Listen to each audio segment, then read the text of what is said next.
नमो अरिहन्ताणम् नमो सिद्धाणम् नमो आयरीयाणम् नमो वज्रायाणम् नमो लोये सवसाऊढम् तज्जयति परम् ज्योतिः समम् समस्तैरनन्तपरयायै दर्पणतलेव सकला प्रतिफलति पदार्थमालिका यत्र। 1008 मूलनायक आदिनाथ भगवान की जय। द्वासांग जिनवाणी माता की जय। आचार्य श्रेष्ठ आचार्य गुरुवर श्री 108 अमृत चंद्र स्वामी महाराज की जय। आचार्य श्रेष्ठ आचार्य गुरुवर श्री 108 विद्यासागर जी महाराज की जय। जगत पूज्य निर्यापक श्रवण मुनि पुंगव श्री 108 सुधा सागर जी महाराज की जय। समस्त मुनि संघ की जय। आलोक मोदी स्वाध्याय सुधा यूट्यूब चैनल पर आप सभी दर्शकों का एक बार पुनः हार्दिक स्वागत, हार्दिक अभिनंदन। पूज्यवर आचार्य अमृत चंद्र स्वामी जी द्वारा विरचित श्री पुरुषार्थ सिद्धि उपाय ग्रंथ की स्वाध्याय श्रृंखला में श्रावक के 12 व्रतों के 5-5 अतिचारों का वर्णन चल रहा है। हम सभी पिछली कुछ कक्षाओं से 5 अणुव्रतों के 5-5 अतिचारों को और सम्यक दर्शन के 5 अतिचारों को समझ चुके हैं। पिछली कक्षा में हमने जो 5 अणुव्रतों के बाद 7 शील व्रतों का वर्णन प्रारंभ किया गया था, उन 7 शील व्रतों के अंतर्गत 3 गुणव्रत और 4 शिक्षा व्रत आते हैं, जिनमें से 3 गुणव्रतों में सबसे पहले दिग्व्रत, फिर देशव्रत, फिर अनर्थ दंड व्रत का वर्णन किया गया था। तो दिग्व्रत के 5 अतिचार कौन कौन से होते हैं, इसको हमने पूर्व कक्षा में समझा था। दिग्व्रत क्या कहलाता है, इसके लिए आचार्य महाराज ने पहले बताया था कि जीवन पर्यंत के लिए 10 दिशाओं में आने जाने की मर्यादा बांध लेना कि मैं अमुक दिशा में इतने क्षेत्र तक ही गमन करूंगा, इसके आगे नहीं करूंगा। क्यों नहीं करूंगा? सूक्ष्म पापों की निवृत्ति के लिए। और जब ये सूक्ष्म पापों की निवृत्ति हो जाती है तो उस सीमा के बाहर वह अणुवृत्ति महावृत्ति के समान हो जाता है। अब इस दिग्वृत्ति को क्या सावधानियां बरतनी चाहिए, इसका वर्णन हमने पूर्व कक्षा में पढ़ा था कि जो दिग्व्रत की सीमा 10 दिशाओं की बांधी थी, उसमें ऊर्ध्व दिशा का व्यतिक्रम करना, अधो दिशा का अतिक्रमण कर जाना और त्रियक में जो हमने दिशाएं बांधी थी उस क्षेत्र का उल्लंघन कर जाना। फिर बताया था क्षेत्र वृद्धि, अर्थात जो सीमा हमने दिग्व्रत की बांधी थी उसमें क्षेत्र की वृद्धि कर लेना। मान लो उत्तर दिशा में 500 किलोमीटर बांधी थी, उसकी वृद्धि करके हमने 800 कर लिया, ये क्षेत्र वृद्धि। और स्मृति अंतराधान, अर्थात भूल जाना, कौन सी दिशा में कितनी सीमा बांधी थी इसका भूल जाना, ये दिग्व्रत के 5 अतिचार। अब आज की कक्षा में हम देशव्रत और अनर्थ दंड व्रत के 5-5 अतिचारों को पढ़ेंगे। जिस प्रकार का स्वरूप दिग्व्रत का कहा गया है, उसी प्रकार का स्वरूप देशव्रत का भी कहा गया है। अंतर कितना है? दिग्व्रत जीवन पर्यंत के लिए होता है और देशव्रत में उस जीवन पर्यंत की सीमा को भी कम किया जाता है और काल की मर्यादा को भी कम किया जाता है। जब क्षेत्र और काल दोनों भी सीमित हो जाते हैं तब उसको हम देशव्रत कहते हैं। जैसे हमने जीवन पर्यंत के लिए नियम ले लिया कि हम भारत देश के बाहर नहीं जाएंगे, ये हमारा दिग्व्रत है। लेकिन जब चतुर्मास के 4 महीने प्रारंभ होते हैं तब हमने संकल्प कर लिया कि हम उत्तर प्रदेश की सीमा के बाहर नहीं जाएंगे। उन 4 महीनों में भी 10 दिन जब पर्युषण व्रत के शुरू हुए तो हमने उन 10 लक्षण धर्म के दिन नियम लिया कि हम अपने नगर की सीमा के बाहर नहीं जाएंगे। अब उन 10 दिनों में भी आज अष्टमी का दिन है तो आज हमने नियम लिया कि हम आज अपने घर के बाहर ही नहीं जाएंगे। अथवा हम मंदिर में जाकर के बैठ गए और हमने नियम लिया कि अब हम आज दिन भर मंदिर की सीमा के बाहर नहीं जाएंगे।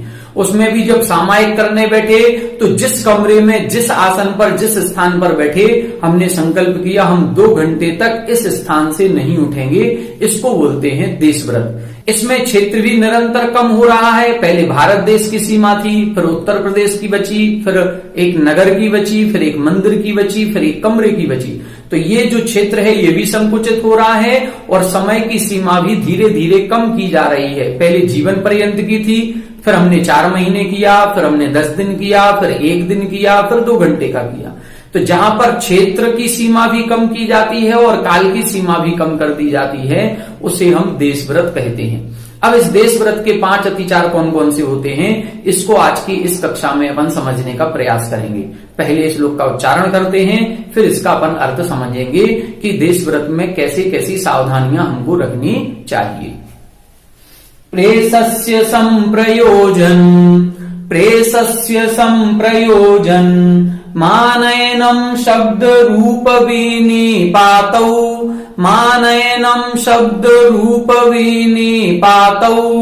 क्षेपोऽपि पुद्गलानां द्वितीयशीलस्य पंचेति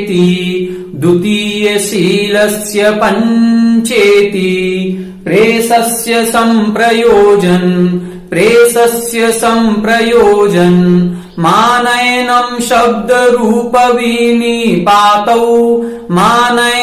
शब्द रूप विनिपातौ क्षेपोऽपि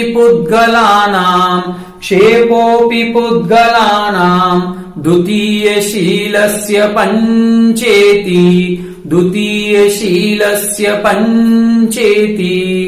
एक बार आप लोग उच्चारण करें। प्रेषस्य संप्रयोजन मानयनम शब्द रूप विनिपातौ क्षेपोऽपि पुद्गलानां द्वितीयशीलस्य पंचेति प्रेषस्य संप्रयोजन मानयनम शब्द रूप विनिपातौ क्षेपोऽपि पुद्गलानां द्वितीयशीलस्य पंचेति।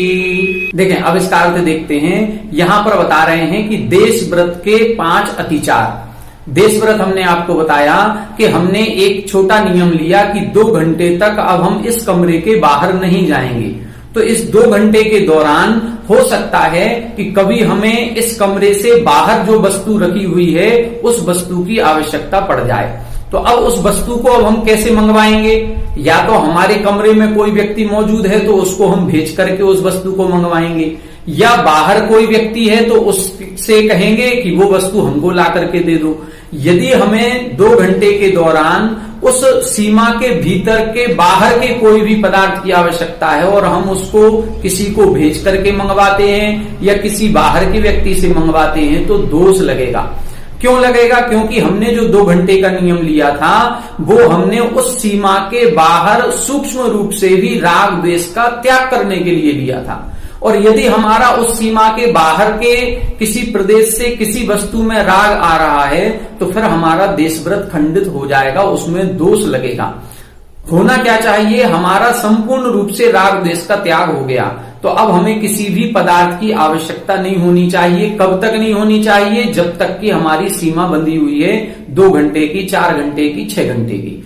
इसीलिए इधर लिखा प्रेषस्य संप्रयोजन यानी किसी जो हमारी सीमा थी उस सीमा के बाहर किसी पदार्थ के प्रयोजन के कारण से उस वस्तु को हमको चाहिए है। तो अब हमने क्या किया? प्रेषस्य, हमने किसी को अपने क्षेत्र से बाहर भेजा है कि तुम जाओ। हम नहीं जा सकते। क्यों नहीं जा सकते? क्योंकि हमारी तो सीमा बंधी हुई है, हम इस सीमा के बाहर नहीं जा सकते। इसलिए तुम चले जाओ और ये सामान वहां से लेकर के आ जाओ।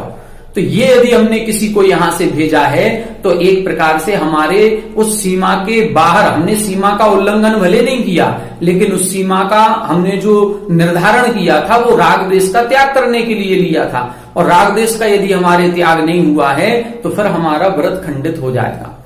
दूसरा क्या दिया? आनयनम का मतलब है बाहर से बुलाना। बाहर से किसी वस्तु को हमने बुला लिया कि कोई बाहर व्यक्ति था, उससे कहा कि ये वस्तु हमको ला करके दे दो, तो उसने ला करके हमको दे दी। हम बाहर नहीं गए लेकिन वस्तु बाहर की हमारे पास तक आ गई है, इसको बोलेंगे आनयनम। शब्द रूप विनिपातौ, शब्द विनिपातौ, रूप विनिपातौ। अब हो सकता है कि कोई व्यक्ति हमारे इस कमरे में मौजूद नहीं है। अब हम क्या कर रहे हैं? जो व्यक्ति, हम दरवाजे पर खड़े हो गए हैं और दरवाजे से देख रहे हैं कि दूर पर एक व्यक्ति दिख रहा है। अब हमें उससे काम है तो अब हमने उसको आवाज लगाई। आवाज लगा करके उस व्यक्ति को अपनी ओर आकृष्ट किया और फिर अपना काम बताया, अपना काम करवा लिया। इसको बोलेंगे शब्द विनिपातौ। शब्द करके, वो व्यक्ति हमको नहीं देख रहा था लेकिन हम उस व्यक्ति को देखने का प्रयास कर रहे थे क्योंकि हमें उससे कोई काम था। तो अब हमने क्या किया? उसको आकृष्ट करने के लिए उसको आवाज लगाई। आवाज लगा करके यदि हमने उसको बुलाया तो ये शब्द विनिपात हो सकता है हमने आवाज नहीं लगाई लेकिन हम दरवाजे पर जाकर के खड़े हो गए कि अब कोई व्यक्ति यदि हमको देखेगा तो हम इशारे से अपनी बात कह देंगे। तो यदि रूप विनिपात, अपना रूप दिखा करके, अपने कोई इशारे आदि करके अपना कार्य करवाना, ये रूप विनिपात कहलाएगा।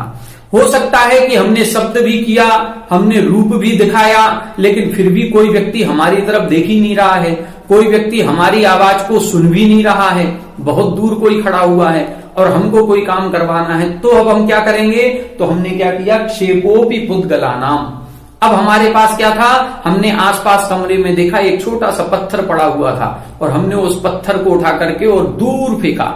अब दूर जाकर के फेंका, ऐसे कोई टीन आदि पर फेंका या उस व्यक्ति को ही निशाना लगा करके फेंका कि उस व्यक्ति को पत्थर पड़ा, तब जाकर के उसने पलट करके देखा कि कोई हमको बुला रहा है, तब हमने अपनी बात उससे कह दी। या कहीं ऐसे स्थान पर फेंका कि जिस पर उस टीन पर, उस पत्थर के गिरने पर जोर की आवाज हुई और उस आवाज से उसका ध्यान अपनी ओर आकृष्ट हो गया। तो ऐसे एक पुद्गल क्षेपानाम, मतलब पुद्गल कोई भी कंकड़ पत्थर आदि को क्षेपण करके, फेंक करके भी अपनी ओर आकृष्ट किया जा सकता है। कुल मिलाकर के इसमें केवल इतना है कि हमने जो सीमा बांधी है उस सीमा के बाहर हमारा सूक्ष्म रूप से भी राग द्वेष का त्याग होना चाहिए। यदि हमारा राग द्वेष का त्याग नहीं है और हम कोई भी एक माध्यम अपना करके बाहर की वस्तु को अपने पास बुलवा रहे हैं तो हमको दोष लगेगा।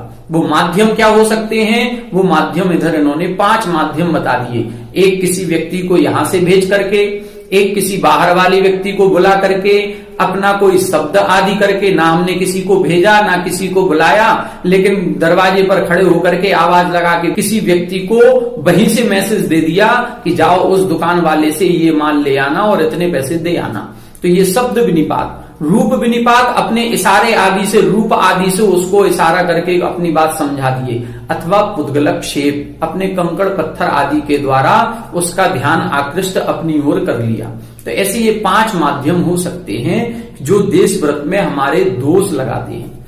आजकल कुछ लोग क्या करने लगे हैं? देश व्रत तो ले लेते हैं, कमरे में बैठ गए, लेकिन कमरे में मोबाइल फोन रख लिया और लैपटॉप रख लिया। अब यदि मोबाइल फोन और लैपटॉप आपने रख लिया, अब आपको किसी व्यक्ति की आवश्यकता ही नहीं है। आपने फोन लगाया और फोन लगा करके यदि आप कमरे से बाहर, अपने नगर से बाहर, अपनी सीमा के बाहर किसी व्यक्ति से बात कर रहे हैं और उससे बातचीत करके अपना व्यापार धंधा पूरा कर रहे हैं, तो आपको दोष लगेगा। वो हमारा फिर देशव्रत नहीं कहलाएगा। उस देशव्रत में दोष लगेगा ही लगेगा, वो अतिचार माना जाएगा। तो हमको कोशिश ये करनी है कि ना तो हम बैंक ट्रांजैक्शन कोई करेंगे, ना हम कोई वीडियो कॉल करेंगे, ना हम कोई ऑडियो कॉल करेंगे। आचार्य महाराज ने तो यहां तक लिखा है, ये जो 5 शब्द लिखे गए हैं, रूप विनिपात, शब्द विनिपात, प्रेषस्य, आनयनम, इनसे ये स्पष्ट है कि यदि वर्तमान में जैसे आजकल देखा जाता है कि हमारे लड़के बच्चे, नाती पोते, ये सब अब फॉरेन कंट्री में जाकर के बस गए। हमने तो नियम ले लिया कि हम भारत की सीमा के बाहर नहीं जाएंगे, लेकिन हमारा नाती, हमारा पोता फॉरेन कंट्री में कहीं है। अब उससे हम फोन पर बात नहीं कर सकते। यदि हम उस पर फोन से बात करते हैं तो हमारे व्रत में दोष लगेगा। क्यों लगेगा? क्योंकि हमारी सीमा के वो बाहर है। तो फिर क्या करें? उससे बात नहीं करें? नहीं करेंगे तो फिर हमारी रिश्तेदारी टूट जाएगी। हाँ, रिश्तेदारी टूट जाए तो टूट जाए, हमारे व्रत में दोष नहीं लगना चाहिए। यदि हमें रिश्तेदारी निभानी है तो उस पोते से कहें कि आप हमारी सीमा के अंदर रहोगे तो हम आपसे बात करेंगे, अन्यथा हम आपसे बात नहीं कर पाएंगे। तो वीडियो कॉल करना, ऑडियो कॉल करना, किसी प्रकार से भी उससे संपर्क स्थापित करना, इस सब में हमको दोष लगता है। तो ये देश व्रत के 5 अतिचार हैं। जैसे दिग्व्रत के 5 अतिचार बताए थे, उसमें सीमा का उल्लंघन बताया था। इसमें इन्होंने ये बताया है कि सीमा का उल्लंघन भले हम नहीं कर रहे हैं, अपनी सीमा के अंदर ही हैं, लेकिन हमने अपनी सीमा के अंदर से किसी को बाहर भेज करके कोई काम कराया, बाहर के व्यक्ति से ही अपना काम करा लिया, अपना शब्द रूप दिखा करके या पुद्गल क्षेप आदि करके कोई काम कराया है, तो उसमें दोष लगेगा। ये हमारा अतिचार कहलाएगा। इसमें हमारी मार्किंग कम हो जाएगी। इस प्रकार से हमें देश व्रत के 5 अतिचारों को समझना चाहिए। अब अगला श्लोक देखते हैं। अगले श्लोक में अनर्थ दंड व्रत के 5 अतिचारों का कथन किया जा रहा है। आइए देखते हैं अगला श्लोक। आइए देखें, अब इस श्लोक में अनर्थ दंड व्रत के 5 अतिचार बताए जा रहे हैं। अनर्थ दंड व्रत का मतलब बताया था कि अभी तो हमने निष्प्रयोजन की जो क्रियाएं हमारी हो रही थी सीमा के बाहर, तब हमने निष्प्रयोजन की क्रियाओं को संकुचित करने के लिए अपनी सीमा बांध ली थी दिग्व्रत की अथवा देशव्रत की, कि जो निष्प्रयोजन की क्रियाएं हैं उससे हम बच सकें। अब अनर्थ दंड व्रत में सीमा के भीतर जो हमारी निष्प्रयोजन क्रियाएं हो रही हैं, अब हम सीमा के बाहर नहीं जाएंगे, लेकिन उस दिग्व्रत और देशव्रत की सीमा के अंदर भी अब हमारे मन वचन काय की प्रवृत्ति, ऐसी प्रवृत्ति जो हमारी प्रयोजन भूत नहीं है, उसको हमको नियंत्रित करना है। उसको हमने अनर्थ दंड व्रत के अंतर्गत रखा था। इसके 5 भेद अपन ने किए थे, प्रमाचर्या, अपध्यान, दुष्श्रुति इत्यादि। तो ऐसे ये 5 भेद अपन ने किए थे कि जो हम सीमा के अंदर मन वचन काय की खोटी प्रवृत्ति करते हैं उससे हम बच सके। अब हम बच रहे हैं, नियंत्रित कर रहे हैं, लेकिन फिर भी उसमें हमारे दोष लग जाते हैं। वो दोष कौन कौन से होते हैं इसको इस श्लोक में बता रहे हैं। आइए पहले श्लोक का उच्चारण करते हैं, फिर इसका अपन अर्थ समझेंगे।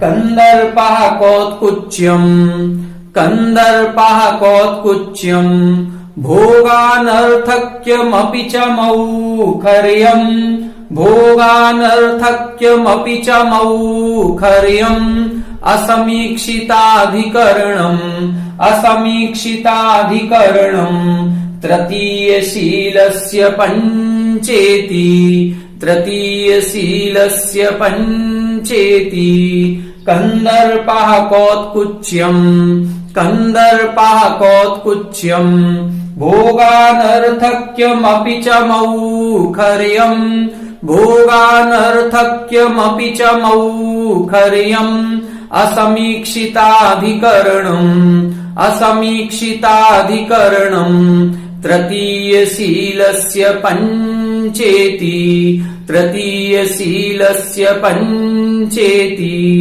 एक बार आप लोग उच्चारण करें।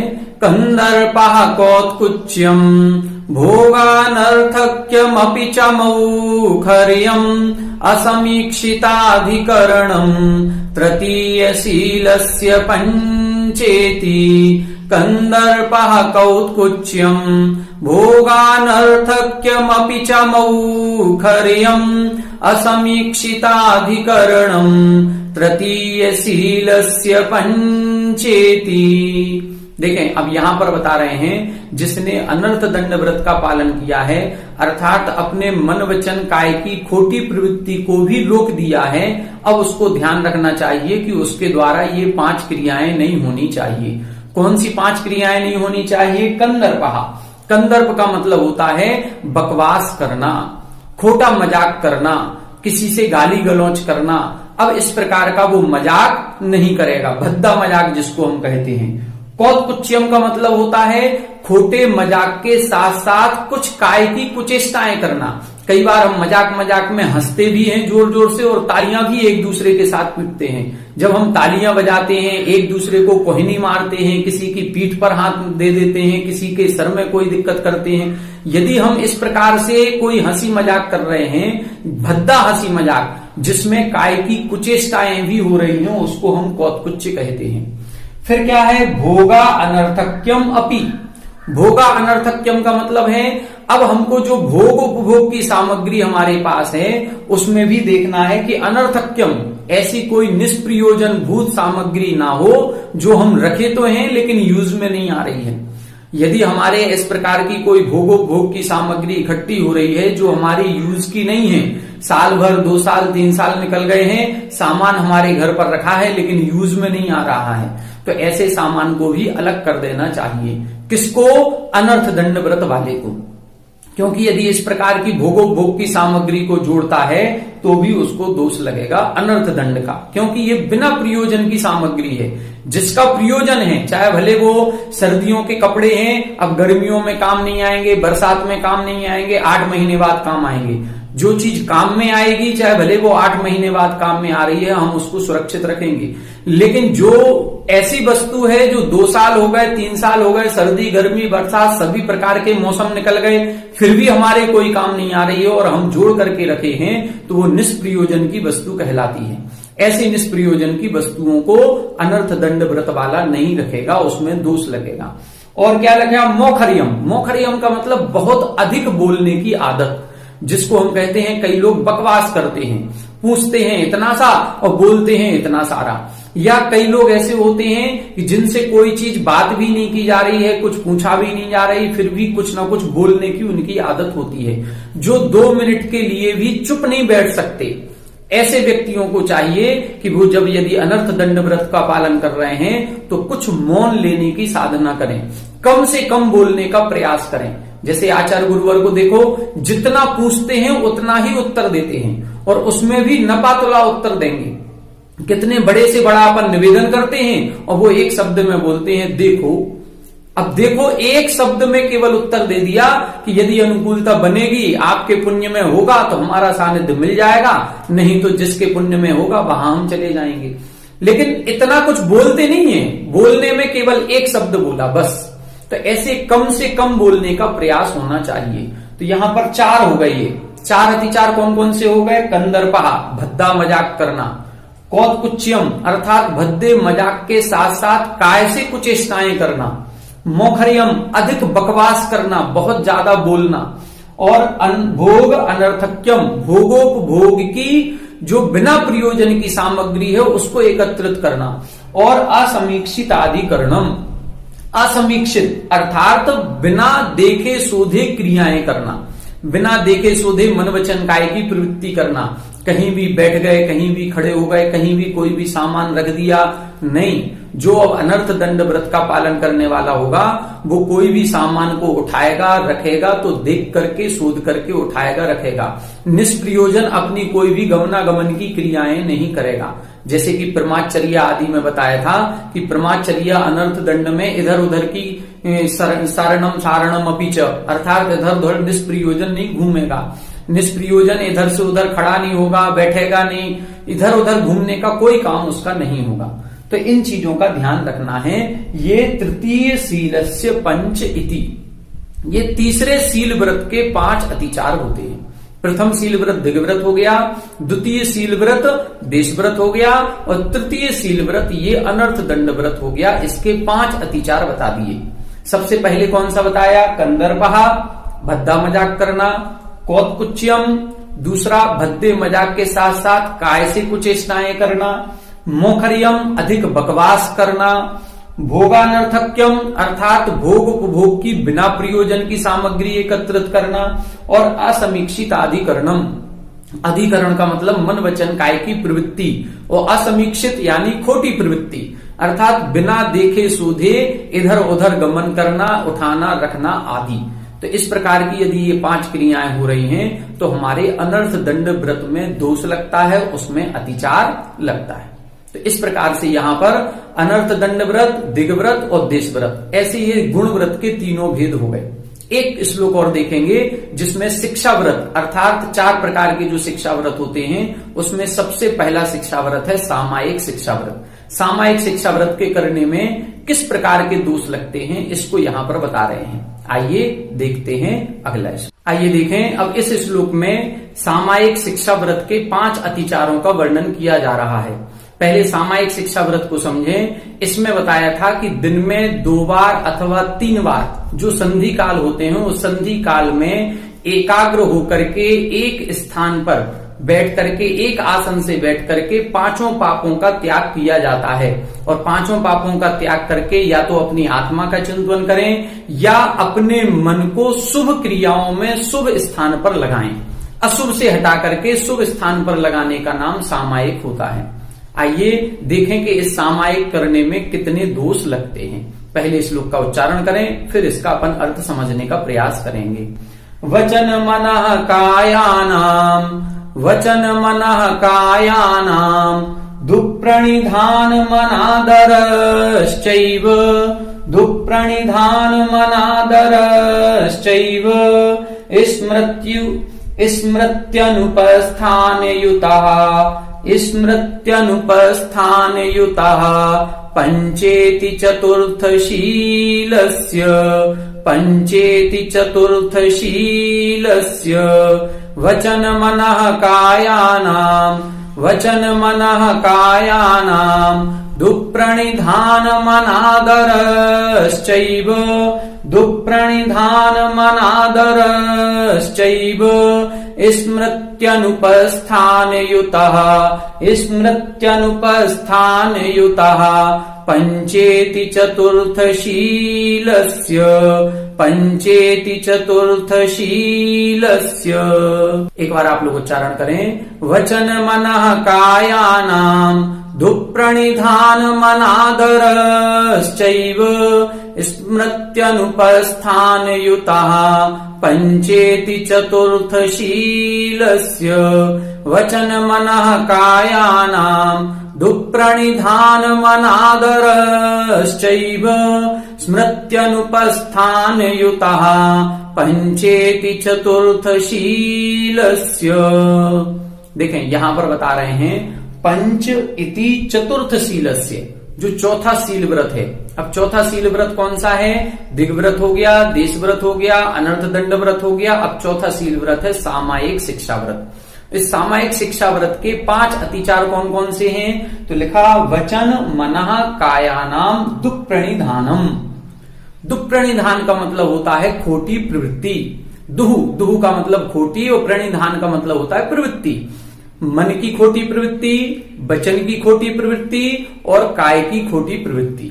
जब हम सामायिक करने बैठते हैं या आत्मध्यान करने बैठते हैं या जाप करने बैठते हैं, तब हमारा मन इधर उधर भटकता है, हमारा मन चंचल है, तो कहीं ना कहीं हम जाप देने बैठते हैं। जैसे कि एक दोहा कहा गया है कि माला तो कर में फिरे, जीव फिरे मुह माही, मनवा फिरे बाजार में, इह विधि सुमरन नाही। वहां पर क्या कहा कि माला तो कर में चलती रहती है, हमारी अंगूठे और उंगली के बीच में जो माला का गुरिया आ रहा है वो मोती तो खिसकता रहता है, मंत्र भी हमारा चलता रहता है, जीभ हमारी बदलती रहती है, और मन कहाँ है? मन हमारा इधर उधर भटक जाता है। तो ये मन का दुप्रणिधान कहलाएगा, मन की खोटी प्रवृत्ति कहलाएगी। तो मन की खोटी प्रवृत्ति में हमें होना ये चाहिए कि मन का शुभ की ओर ले जाएं। मन तो इधर उधर भटकेगा, मन तो इधर उधर जाएगा, लेकिन हमको ये ध्यान रखना है कि अशुभ में ना जाकर के शुभ की ओर लाएं। हम उस समय तीर्थ वंदना आदि कर सकते हैं। हमने कोई शास्त्र स्वाध्याय किया है, उसमें कोई 3 लोक की संरचना पढ़ी है, कर्म सिद्धांत के बारे में पढ़ा है, तो 3 लोक की संरचना का चिंतन कर सकते हैं, कर्म के विपाक का अनुचिंतन कर सकते हैं, संसार के किसी पदार्थ का ऐसा चिंतन कर सकते हैं जिससे हमारा वैराग्य दृढ़ होता है। तो इस प्रकार से चिंतन किया जा सकता है। लेकिन हम सोचे हम उस सामायिक के समय में किसने हमसे कौन सी बात कही थी, किसने हमको गालियां दी थी, किसने हमको अभी तक पैसे उधार लिए थे लौटाए नहीं, तो ये जो दुकानदारी के, व्यापार के, घर गृहस्थी के हिसाब किताब हैं, यदि हम ये लगाने बैठ गए हैं तो ये मन की खोटी प्रवृत्ति कहलाएगी। तो एक अतिचार तो यही है कि हमें अपने मन की खोटी प्रवृत्ति से बचना है। दूसरा अतिचार कौन सा है? वचन की खोटी प्रवृत्ति। वचन की खोटी प्रवृत्ति का मतलब है कि हम नमोकार मंत्र की माला फेरने बैठे थे, तो जो मंत्र का स्मरण हमारा चल रहा है, नमोकार मंत्र सही शुद्ध उच्चारण के साथ पढ़ा जाए तो उसमें 35 अक्षर और 58 मात्राएं होती हैं। लेकिन जब हम लोग कायोत्सर्ग करने बैठते हैं या सामायिक करने बैठते हैं तो उस 35 अक्षर की जगह कब 45 हो जाते हैं पता भी नहीं चलता। 58 मात्रा में से 2-4 मात्राएं कम या अधिक हो जाती हैं, हमको पता भी नहीं चलता। जब हम कायोत्सर्ग करते हैं तो कायोत्सर्ग जब कहा जाता है, एक पूरी भरी सभा में 100 लोग बैठे हैं और 100 लोगों से कायोत्सर्ग करने का कहा जाता है, कायोत्सर्ग कीजिए, तो 100 लोगों में से 90 लोगों का कायोत्सर्ग तो आधा मिनट में हो जाता है। कैसे इतने जल्दी पढ़ लेते हैं पता भी नहीं चलता। उसमें से अलग अलग लोगों के अलग अलग समय में होते हैं। जब नमोकार मंत्र एक है, नमोकार मंत्र का शुद्ध उच्चारण करें तो जितना समय लगना चाहिए उतना समय सभी को बराबर होना चाहिए। लेकिन कोई आधा मिनट में पढ़ लेता है, कोई 1 मिनट में पढ़ता है, कोई 2 मिनट में पढ़ता है। जब हम स्पीड में कहीं कोई चीज पढ़ेंगे तो निश्चित रूप से उसकी मात्राओं का, उसके अक्षरों का ध्यान हमको नहीं होगा, और यदि अक्षर मात्राएं हम भूल गए हैं तो ये वचन का दुष्प्रणिधान कहलाएगा। कई बार तो ऐसा तक हो जाता है कि डमो अरिहंताड़म के बाद सीधा डमो आयरियाड़म आ जाता है, सिद्धाड़म ही भूल गए। कई बार एक पद ही गायब हो जाता है। तो ये जो मंत्र में अशुद्धि आई है ये हमारे वचन के दुष्प्रणिधान के कारण से आई है। तीसरा है कायानाम, काय का दुष्प्रणिधान। काय से एकाग्र होकर के एक आसन में बैठना है। जरूरी नहीं है कि पद्मासन में बैठें, जरूरी नहीं है कि खड़गासन में बैठें, सुखासन में बैठें। ऐसे आसन में बैठें जिसमें हम 15 मिनट 20 मिनट तक एक आसन से बैठे रहें और हमारे शरीर में कोई तकलीफ ना हो। लेकिन यदि कोई तकलीफ होने लगी तो हमने पैर हिला लिया, हमको हाथ में तकलीफ होने लगी तो हमने हाथ हिला लिया, हमको मच्छर काटने लगा तो एक हाथ से हम माला भी फेरते रहे और मच्छर भी भगा दिया। कई बार हम जब जाप देने बैठते हैं तो हमारे चेहरे पर आकर के इधर से मक्खी आती है और इधर इधर ऐसे ऐसे घूमने लगती है। जब घूमती है तो हम कभी आंखें ऊपर करते हैं, कभी नाक ऊपर करते हैं, कभी मुंह ऊपर करते हैं, कुछ ना कुछ अपने शरीर को हिलाने डुलाने का प्रयत्न करने लगते हैं। ये जो है ये काय का दुष्प्रणिधान है। सामायिक करते समय मन, वचन और काय इन तीनों की खोटी प्रवृत्ति से बचना चाहिए। विचार करना चाहिए कि बाहुबली भगवान भी तो एक आसन से खड़े रहे, उनके चारों तरफ से बेलें चढ़ गई, मतलब घास फूस आगे आ गई और आकर के शरीर के ऊपर चढ़ गई, सांप की बामी बन गई, छिपकली बिच्छू आदि ने अपना घर बना लिया, तो भी वो अस्थिर नहीं हुए, स्थिर रहे। और हम एक मच्छर में चलायमान हो जाते हैं, हम एक मक्खी के आने पर चलायमान हो जाते हैं। तो इस प्रकार से हमको ये काय, वचन और मन के दुष्प्रणिधान से बचना चाहिए। ये 3 हो गए। इसके बाद लिखा है अनादरः। अनादर का मतलब होता है उस सामायिक के प्रति उत्साह होना चाहिए। यदि हमारा उत्साह नहीं है, यदि हमारा सम्मान का भाव नहीं है, ऐसा लगता है अरे अब संधि काल हो गया, अब सामायिक करनी है, सामायिक में मन लगता नहीं है, अब सामायिक करने बैठ जाए। यदि सामायिक करने में मन भले नहीं लग रहा हो तो भी उस सामायिक के प्रति उत्साह होना चाहिए। भले मन का दुष्प्रणिधान हो रहा हो लेकिन उत्साह पूर्वक सामायिक करना चाहिए, उसके प्रति सम्मान का भाव कम नहीं होना चाहिए। आज मन नहीं लग रहा है, करते करते करते करते अभ्यास करने से धीरे धीरे मन लगने लगेगा। और 5वां क्या है? स्मृति अनुपस्थान। स्मृति अनुपस्थान का मतलब भूल जाना। हमें संधि काल में सामायिक करनी थी, हम देख ही नहीं पाए कि कब 8 बज गए, अरे आज तो हमें सामायिक करनी थी, सामायिक करने ही भूल गए। दोपहर में खाना खाने के बाद एकदम लेटे और नींद ऐसी लग गई कि कब 3 बज गए, पता ही नहीं चला संधि काल कब गुजर गया। तो ये संधि काल में जब हमको सामायिक करनी है तो हमें उस सामायिक का ध्यान रखना है। हम जो मंत्र का जाप कर रहे हैं उस मंत्र का ध्यान रखना है। मंत्र की यदि 108 काउंटिंग से हम कर रहे हैं, जाप कर रहे हैं, तो उस जाप का भी ध्यान रखना है कि 108 हुए कि नहीं हुए। ये सारी चीजों का ध्यान रखना है। यदि हम स्मृति अनुपस्थान करते हैं, भूल जाते हैं, विस्मरण हो जाता है, तो ये भी हमारे व्रत में दोष उत्पन्न करता है। तो ऐसे 5 अतिचार सामायिक के हो गए। सबसे पहले मन का दुष्प्रणिधान, दूसरा वचन का दुष्प्रणिधान, तीसरा काय का दुष्प्रणिधान, चौथा अनादर का भाव और 5वां स्मृति अनुपस्थान। ऐसे ये चतुर्थ शीलस्य चौथे सामायिक शिक्षा व्रत के या सामायिक शील व्रत के 5 अतिचार होते हैं। जब भी हम सामायिक करने बैठे या जाप करने बैठे, हमें इन 5 अतिचारों से बचने का प्रयास करना चाहिए। हो सकता है कि हमने अभी व्रत नहीं लिया हो, हम व्रती नहीं है, तो भी कभी भी हम 5 मिनट भी एक नमोकार मंत्र की भी माला फेर रहे हैं तो उस माला फेरते समय, जाप देते समय भी इन अतिचारों से बचना चाहिए। ये केवल व्रती जीव के अतिचार नहीं है, ये सामान्य से जाप देने वालों के सबके लिए अतिचार दोष हैं। यदि हम जाप दे रहे हैं और जाप देने का संकल्प किया है तो अब हमें उसमें ध्यान देना है कि इसमें कोई दोष ना लगे। उन दोषों से बचने का प्रयास करना है। तो अपने मन को शुभ में लगाएं, 12 भावनाओं का चिंतन करें, तीर्थ वंदना आदि में लगाएं, संसार का चिंतन करें, संसार भोग शरीर आदि का चिंतन करें। इसका चिंतन करने से वैराग्य दृढ़ होता है, मन शुभ में लगता है। वचनों से दुष्प्रणिधान का त्याग करें, अर्थात मंत्र का सुस्पष्ट उच्चारण करें, उसमें एक भी अक्षर मात्रा हीनाधिक नहीं होना चाहिए। काय का दुष्प्रणिधान ना हो, अर्थात काय स्थिर करके बैठें एक आसन से कुछ देर के लिए, भले चाहे 15 मिनट की जगह 10 मिनट बैठें, लेकिन हम एक आसन से बैठेंगे, स्थिर अचल होकर के बैठेंगे, अस्थिर नहीं होंगे, अर्थात चलायमान नहीं होंगे। और फिर अनादर का भाव कभी नहीं लाएंगे और कभी इस सामायिक के मंत्र को या सामायिक के काल को भूलेंगे नहीं। इस प्रकार से ये 5 सावधानियां रखनी चाहिए। इस प्रकार आज की कक्षा में हमने 3 श्लोकों का अर्थ देखा, जिसमें देश व्रत के 5 अतिचार बताए, अनर्थ दंड व्रत के 5 अतिचार बताए और सामायिक व्रत के 5 अतिचारों को समझा। हम सभी इन व्रतों के अतिचारों को दूर करते हुए निरतिचार पूर्वक व्रत का पालन करें और व्रत के फल स्वरूप स्वर्ग मोक्ष की प्राप्ति करें। इसी भावना के साथ आज की कक्षा को यहीं विराम देते हैं। आगे की कक्षा में आगे के शेष बचे हुए शील व्रतों के अतिचारों को समझने का प्रयास करेंगे। आप सभी हमारे साथ बने रहें। सभी को जय श्री